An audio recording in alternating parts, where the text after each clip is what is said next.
Hi guys, it's your girl Jennifer here coming to you with another video of God First. And today we're going to be talking about something so important in each and every one of our lives, which is friendship. All of us have friends. We have people that we count on, that we love, that have been there with us through difficult times, through easy times, people that stand by us. And so it is really important in our growth as Christians to have those friendships to help us to learn to love one another, love our neighbors, love the people that are with us. But many times it can be difficult to have friends that are truly your friends, people that are really going to stand by you. We see that a lot of times there are betrayals in friendships. There are people that say that they love you, and in the end, they end up backstabbing you or saying something negative about you and not really being there for you. But we understand that God is always with us and that He never abandons us, that He is the number one friend that we need, and He will never leave us. So one of the things that we have to understand is that as humans, we fail. And a lot of things that we say we are going to do, we do not do. We promise things, but we do not keep our promises. And this is something that happens because we are humans. We are made from the flesh, and flesh fails. And so we have to be forgiving, we have to be understanding, and we have to show love, which is really important. The love that we show others is the love that we receive from God. So we have to acknowledge others that are around us and empathize with them when they are going through trouble and strife. So one of the things that I've experienced as a person or as a young girl was difficulties with friendships. I had plenty of friends growing up. I had friends when I was in elementary school that I never spoke to again when I got to junior high school. I had friends in junior high school that I never spoke to again when I got to high school. And I had friends in high school that I never spoke to again when I got to college. So I want to encourage each and every one of you to recognize that there are friends that you will have that will not be with you for the rest of your life. There are friends that you have that will abandon you, that will never speak to you again, that will betray you. Okay, so that's something that is really important for us to keep in our minds. Yes, it is important to have friends, but it is not important for us to depend on them wholly and wholeheartedly, because the only person that we should be depending on is God. Okay, so one of the things that I did experience as a young person was a lot of the times I had friends that I felt would be with me for the rest of my life. I had friends, and not in school. This was necessarily in the ministry. It was when I was in church growing up, and my father was in we were a part of another church, and in that church I had a lot of friends that I thought that I would be with for the rest of my life. And when we ended up unfortunately leaving that church, I lost contact with a lot of those friends, and that saddened me, and I was very upset about that. But I understood that it was part of growing, and it was part of our development. So as I moved forward and my father became a pastor, I got new friends, and those friends grew up with me within the ministry as the ministry was building up. And those were friends that I also thought would be with me for the rest of our lives. But things happened and we lost contact. And they left the church, and, different situations. And so those friends also left. There was other friends that I had that I made close connections with, and I thought that they would be with me forever. And once again, they betrayed me. A lot of my friends left me for other friends. A lot of friends decided that they no longer wanted to be friends with me. And I don't want to blame them or anything that happened. It was more something that it was on both parties. I made mistakes, they made mistakes, and it just a lot of different situations that happened that caused people to drift apart. And also, when you're growing in God, you have to understand that not everybody is going to be in the same spiritual growth as you. Not everybody is going to have the same experiences, have that same connection with God, have that same desire to be with God or to learn from the word. Some people are going to decide that they still want to be a part of the world, while you're deciding that you want to focus on God and read the Bible and pray and stop cursing and all those things. And so you have to understand that as you grow, there are people that are not going to grow with you. Okay, so when I got older, I came to the realization that the only friend that I could really count on was God. I put my trust so many times in so many people, and they failed me. And the Bible tells us clearly that cursed is the man that trusts in man. Because man fails. Like I said, we are made of the flesh, and these are things that are going to happen. And it's not anybody's fault. It's just influences from outside that the enemy wants to bring in to cause us to feel a specific type of way. But we have to understand that these are all things that are going to help us to grow within our ministry. It is important, however, like I stated before, to have friends, because we were created to be social. We were created to find that love, to find the meaning of life with friendships, and to help us to feel comfortable within this life with other people that are going through the same experiences. One of the things that I found that was really important, for example, when I was going through my program for dental hygiene, was that I had people there with me, other girls, other boys that understood we were going through the same trouble. We were going through the same studies. We were going through the same difficulties with understanding different concepts. And I've seen that in nursing programs, dental programs, medical programs. There are people that you are with in those programs that you can connect to, because only they understand what you are going through. And this is the same thing when you move forward in your career for nurses that are struggling right now with COVID-19, and doctors that are having to be there in the middle of the situation. Only they understand what it is to go through that, to have to struggle, to be fearful for your life. So these are bonds that you find, that connections that you need in order to move forward in life. And friendship is a very important element that is fulfilled by people that are surrounding you, that are going through the same situation as you. Some of the positives that we can find in friendships is that they lift you up. They help you when you're going through different struggles, when you're going through different situations. And if we go to the Bible, we see in in Ecclesiastes 4, 8 through 12, where it says, "There was a man all alone. He had neither son nor brother. There was no end to his toil, yet his eyes were not content with his wealth. For whom am I toiling, he asked, and why am I depriving myself of enjoyment? This too is meaningless, a miserable business. Two are better than one, because they have a good return for their labor. If either of them falls down, one can help the other up.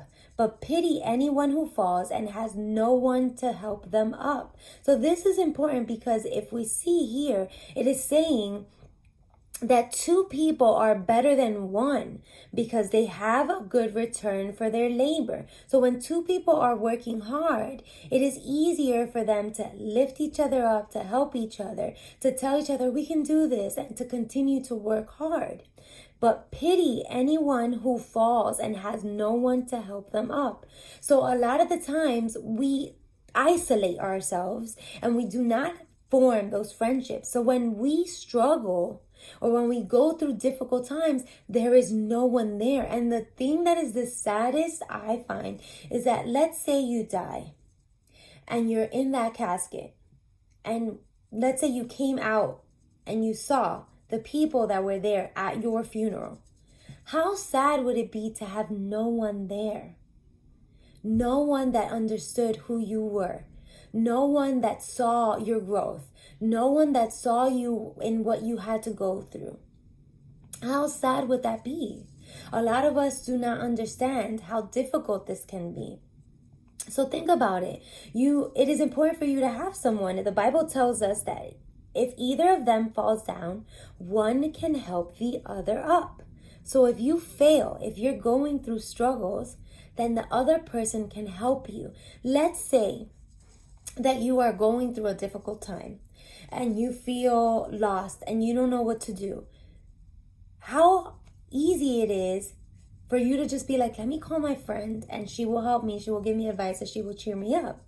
That's the best thing that you could do. But let's say that you find yourself in that situation and you can't call anybody. You can't talk to anybody. You have no one there to support you. You have no one there to help you. One of the things that I found for me specifically, everybody's situation is different. But my husband and my sister are my best friends.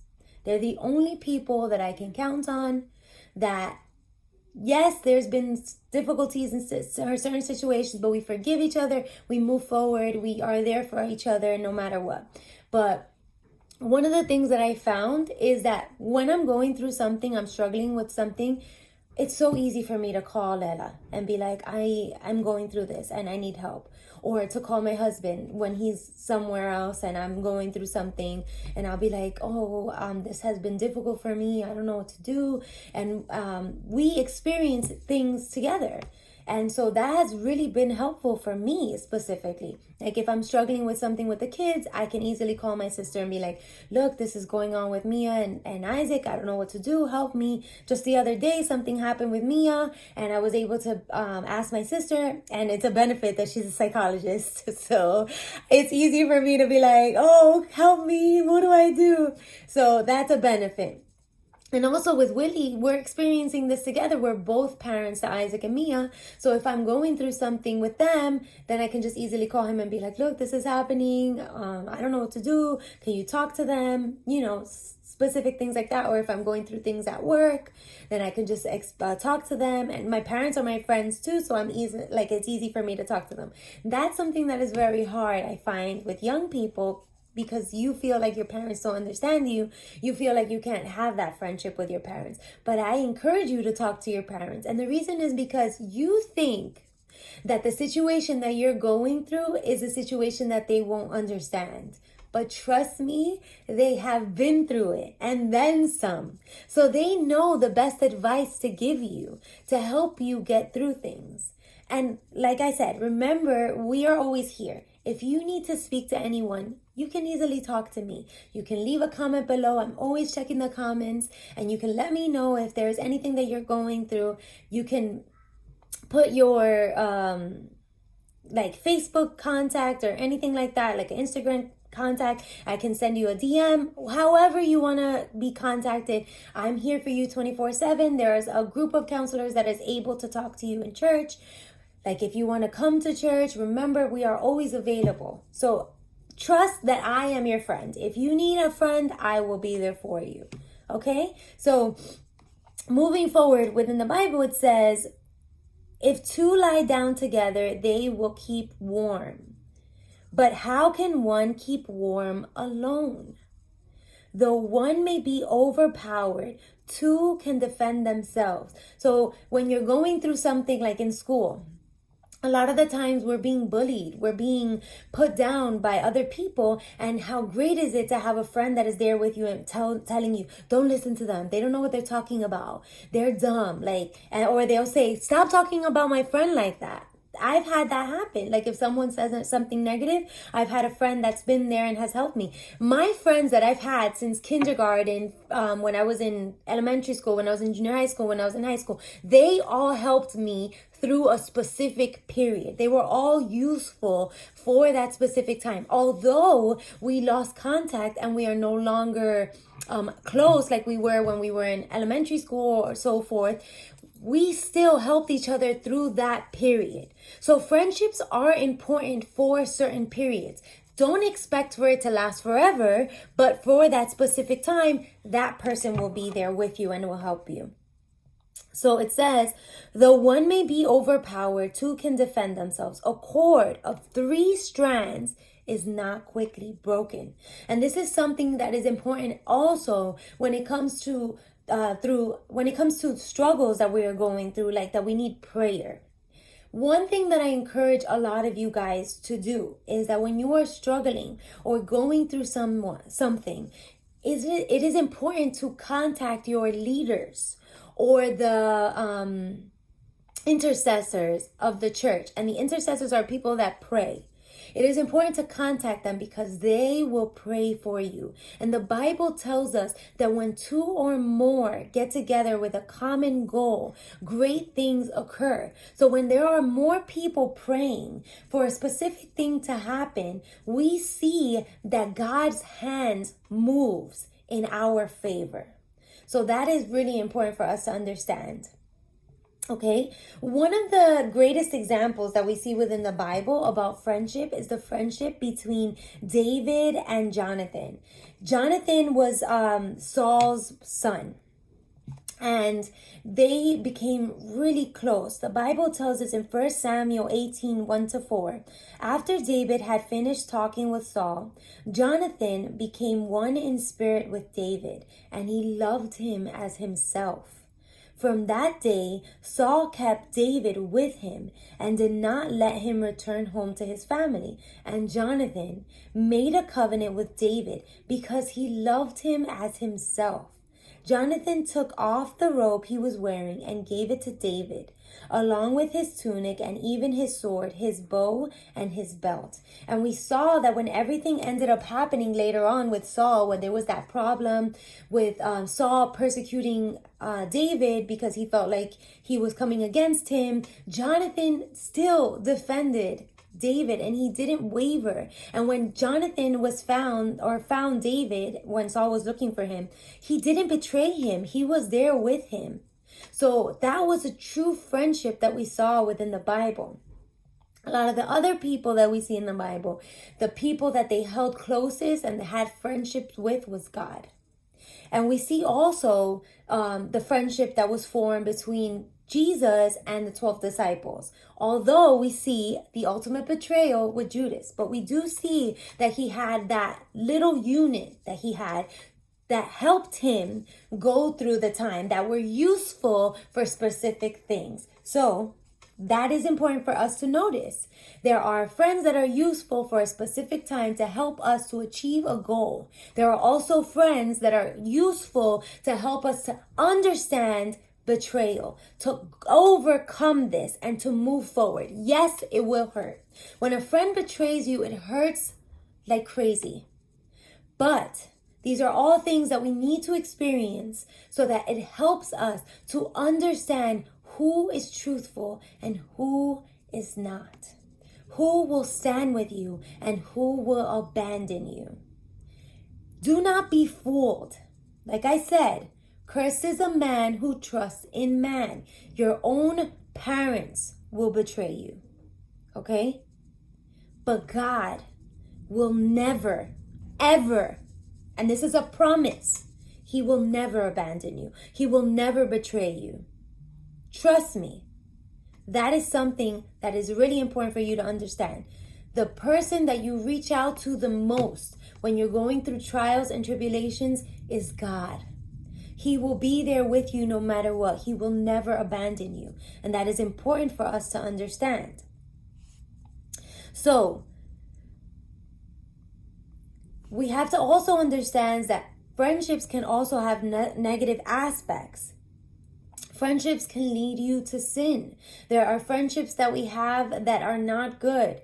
They will cause you to doubt yourself. They will cause you to doubt your thoughts, your sexuality, your identity. There are friendships that are very, very bad for you. They will lead you to parties, drugs, alcohol, sex. They will lead you to negative things. And so it's very important for us to pay attention, to be vigilant, and to know that the most important friend that we have is God.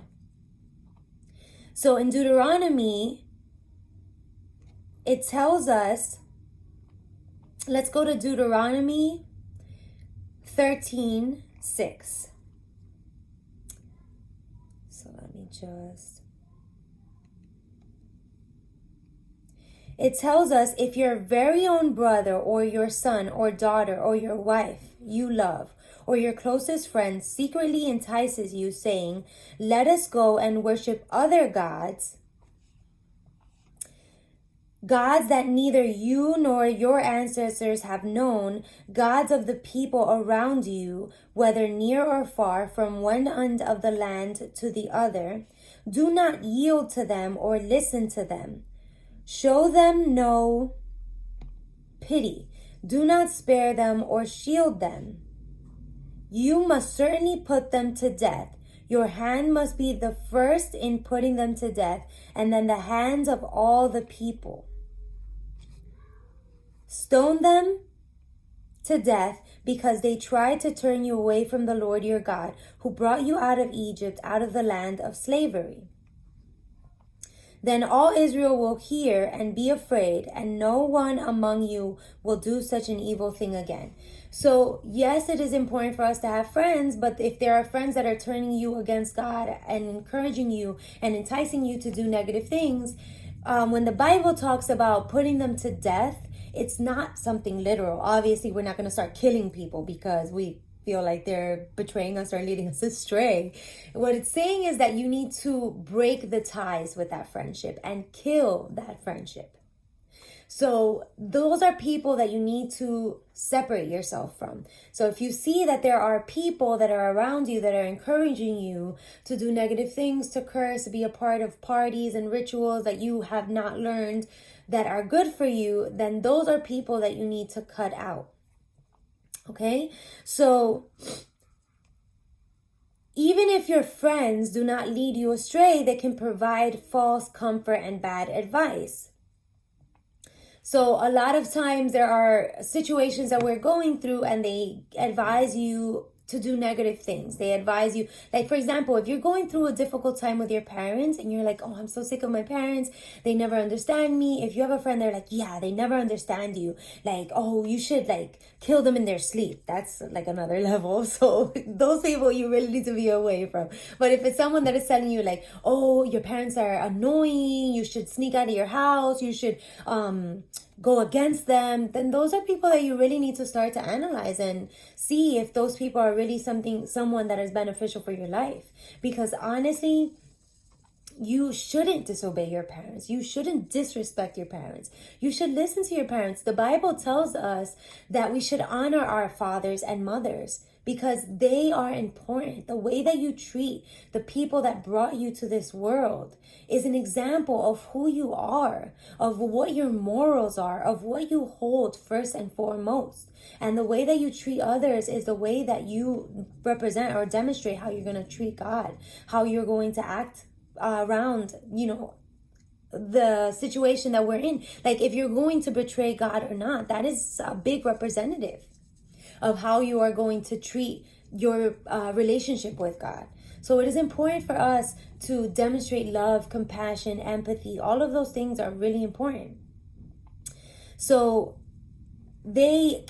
our friends sometimes can pretend that they love you, pretend that they are there for you, but in the end, they are going to abandon you. And so they can pretend to have affection and love for you because it's going to benefit their own motives, and they're going to get something out of it. So a lot of times you have money, you have access to things that people want. So if you have a good family, sometimes people just want to be a part of a good family, and that's something that is good. I encourage you, if you have a friend that is missing a family and they want to be a part of yours, yes, have them join your family. Remember that we are all Christians, we are all followers of Christ, and thus we are all brothers and sisters in Christ. So that is important. But there are people that are going to be with you just because you have money, because they know that you're going to buy them things, or you're going to be with them and take them to trips and all these things. Remember the prodigal son, when he left his family and he had money because his father had given him his inheritance. When he left, the Bible tells us that he went to enjoy all the money that he had, and he enjoyed it with the people that surrounded him. But when he lost all the money, those people were no longer there with him, and he had nothing. And so he ended up with the pigs, eating the food from the pigs. And when he returned home, he realized that his one true friend was his father, the person that would accept him no matter what.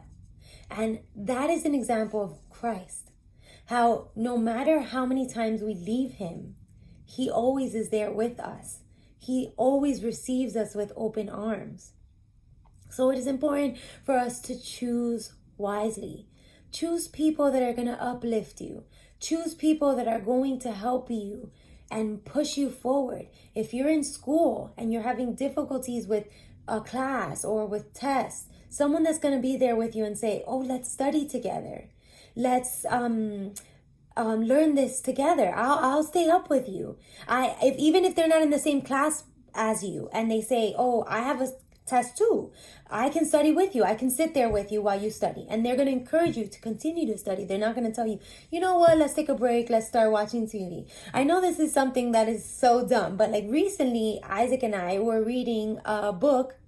He's starting to read chapter books. So we're reading The Diary of a Wimpy Kid. And one of the books I'm not encouraging other people to read The Diary of a Wimpy Kid. I'm not being sponsored by them or anything. And, so if you want to read it, you can read it. It's a good book. I like it.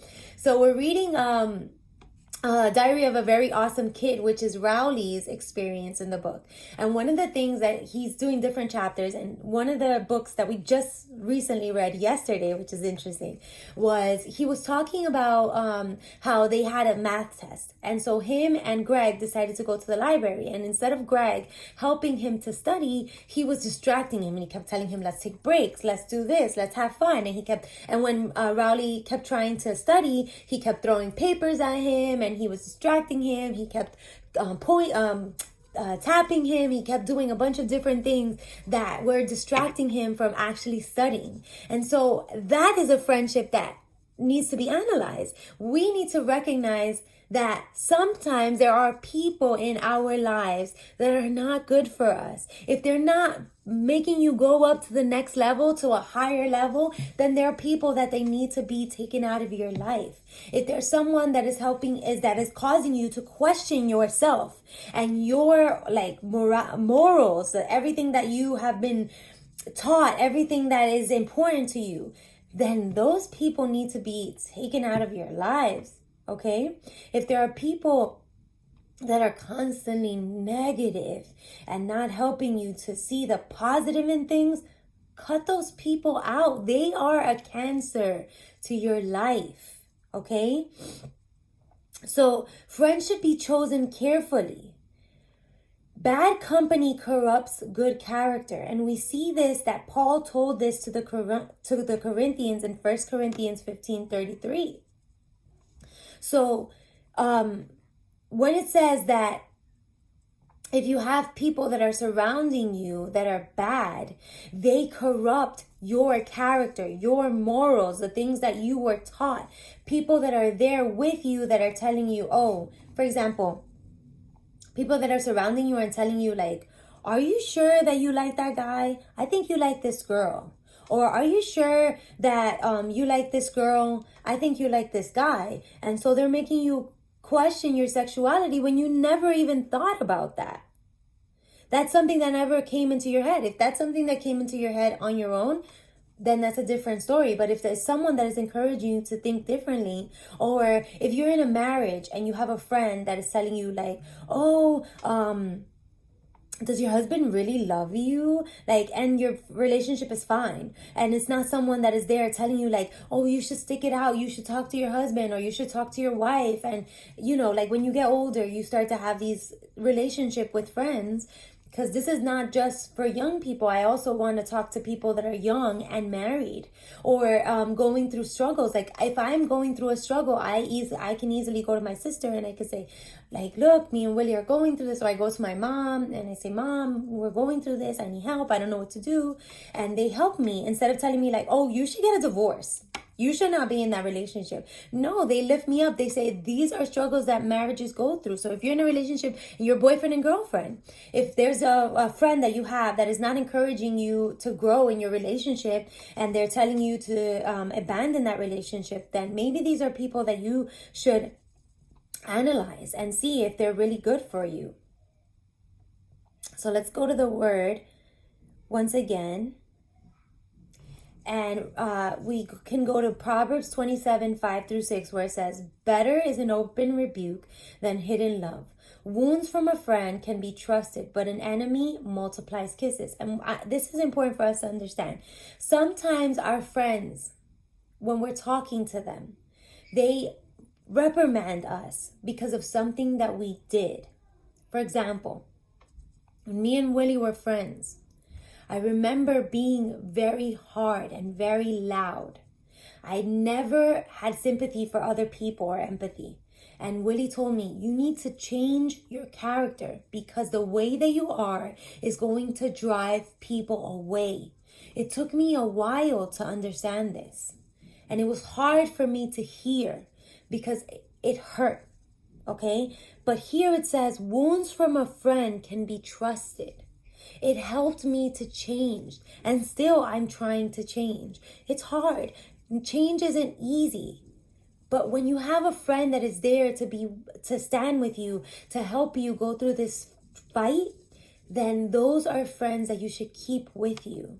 And it helps you to grow. I changed. I started to change my attitude. I started to empathize with other people. I'm still trying to change. But I want to encourage you to see that it is possible. It is something that can be done. And remember, we are your friends. We love you. Keep the friends that are good for you and break the ties with friends that are not going to be good for you. Remember, the best friend that you could ever have is God. He will never abandon you, and He will be with you forever. We love you so much, and we thank you for joining us once again in our episode of God First. Remember that next Saturday we will have our youth meeting in church. It would be October 30th, and we will be enjoying a message from Willie that is going to be amazing. And remember, we are going to have so much fun together as young people. So I hope that you guys are able to join us. Remember, we are located at 10205 32nd Avenue, East Elmhurst, New York, and you're more than welcome to join us. Thank you guys so much for joining us once again. We love you guys so much, and we will see you next month for our next episode of God First. Love you guys.